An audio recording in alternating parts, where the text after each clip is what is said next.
I especially want to invite all of you to thank Senator Lindsey Graham for leading this delegation.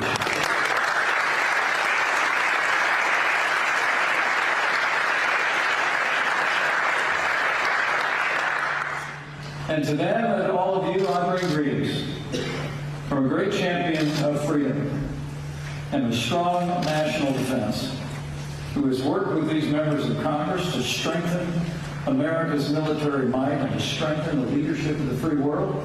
I bring greetings from the 45th President of the United States of America, President Donald Trump.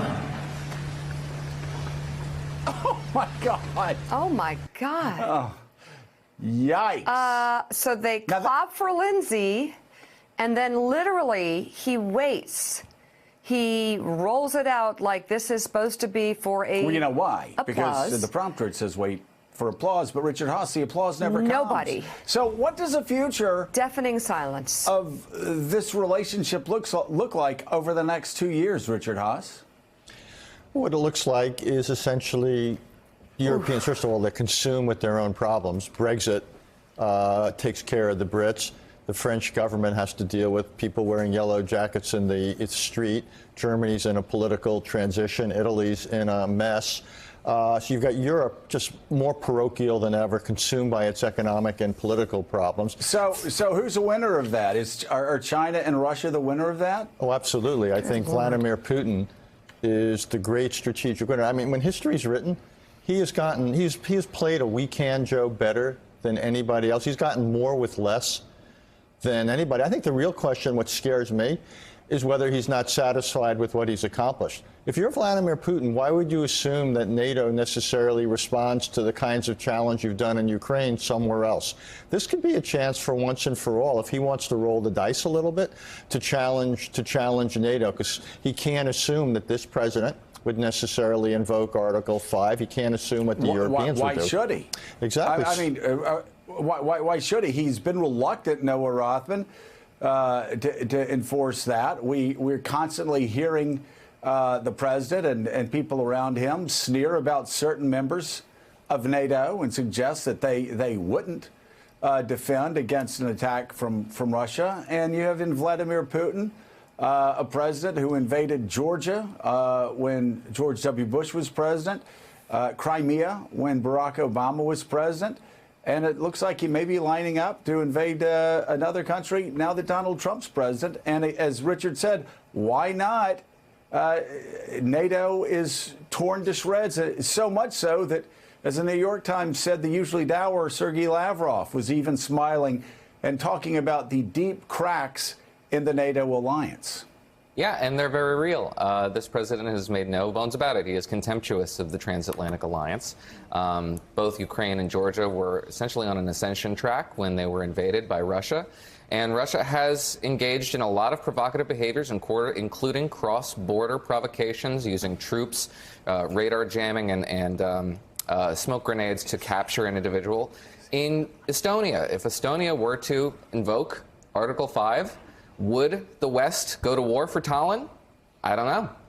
I really don't know. And that's a terrifying prospect, because I don't think Putin knows either. And if that were to be invoked, and if nobody responded to an Article 5 invocation, then the alliance would collapse.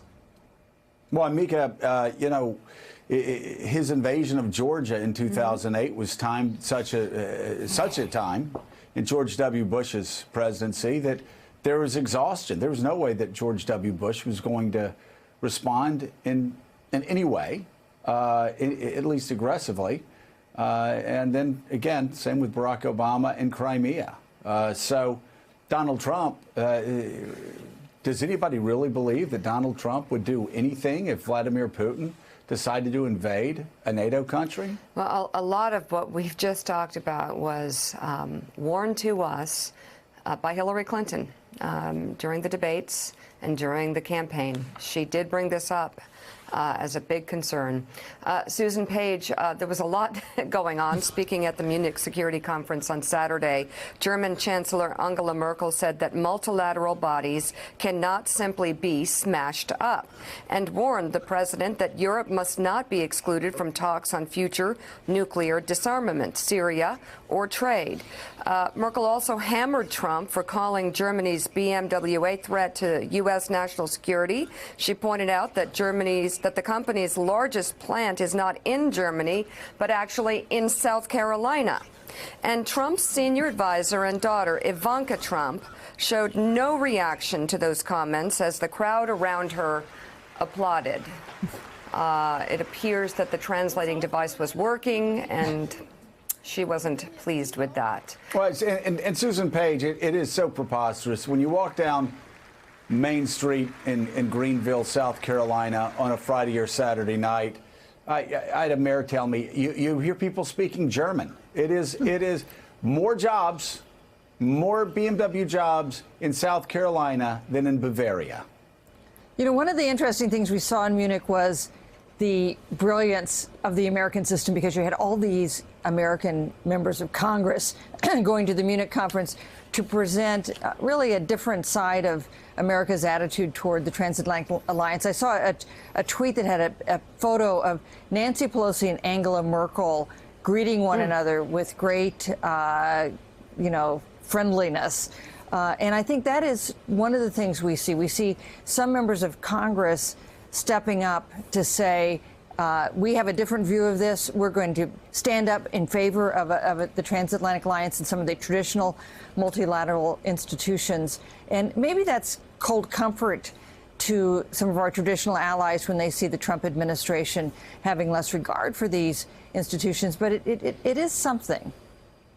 Richard, what impact does that have? What future impact does that have that Angela Merkel and other NATO leaders did see the third highest constitutional offer in the United States, Nancy Pelosi there, along with Lindsey Graham, along with 50 other members of Congress, both Republican and Democrat alike, coming across saying, hey, we are with you. We passed a near unanimous resolution in the Senate to say that we are with you and you are vital to America's national security interest.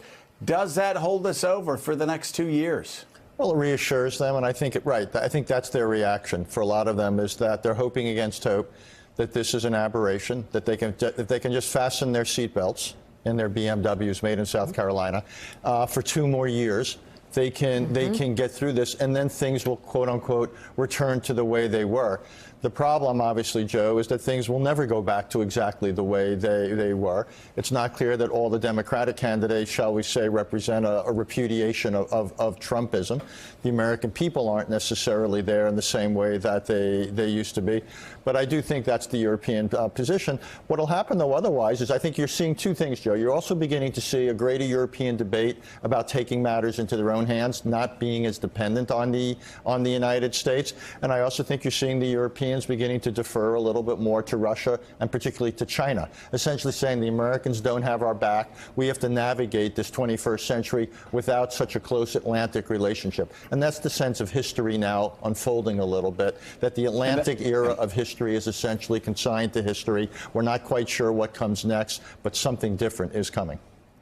And Mika, of course, that is the worst case scenario. It is remarkable, though, how much you see change when administrations change. Remember during the Gulf War, when Gerhard Schroeder, who many considered to be, and Chirac in France, both considered to be anti-American, left and were followed up by leaders who actually built a very close relationship with the United States. Again, we can only hope that the United States of America can return the favor after Donald Trump leaves Washington. Coming up, special counsel Robert Mueller may have handed former Trump campaign chairman Paul Manafort a life sentence behind bars. We'll have the latest on the Russia probe ahead on Morning Joe. Thanks for checking out MSNBC on YouTube, and make sure you subscribe to stay up to date on the day's biggest stories. And you can click on any of the videos around us to watch more from Morning Joe and MSNBC. Thanks so much for watching.